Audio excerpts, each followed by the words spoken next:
Telila diantarana harita di pelebah pasir aya nu cinggerblig muruk kawahangan. Kang, ngelewat wahangan gening. Oh, ngahaja nya ke jalan terobosan ka dieu. Mun lewat cupang bisa loba orang lemur di sawahna.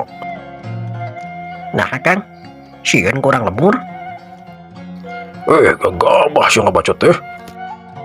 Hiu, perep bulet nyayang kena iga burung. Ceku. Ampun Kang. Atuh puguh si Kohir nepi ka muringis. Lain sieun dewek teh hir, tapi ngahaja yang dibetula. Sababun katanya kurang lemur barabe lah. Jang lebar ku tanaga we dewek teh. Ari kudu ribut heula jeung urang lemur mah. Kitu tah maksud dewek teh. Dengekeun ku sararea. Mohon Kang, ngiringan we lah kula mah. Cek si Kohir bari pupuringisan keneh.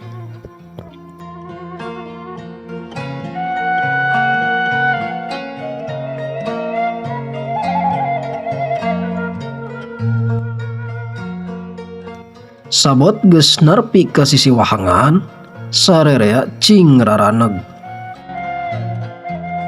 Tuh di ditu euy, lemur harumangi teh. Cek si Karman bari nonyuk ka pilemuran nu masih kahalang ku pasawahan. Oh eta Kang lemur norek diranyah teh.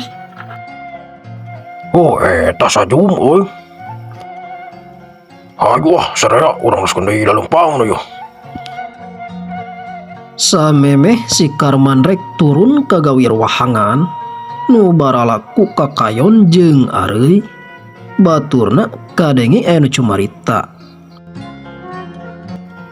Kang, itu tehnya si aya muning geuning. Si Karman ngaraneg. Naon Sumadi? Itu Kang tanya gerak di girang. Aya muning keur garuyang euy. Si Karman ngareret. Bener euy. Mangi milik gede ya mah tuh. Teu kudu jauh-jauh geuning. Geus disampakeun di dieu.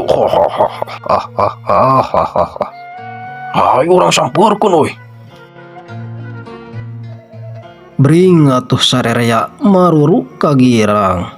Bari mapai sisi gawir wahangan.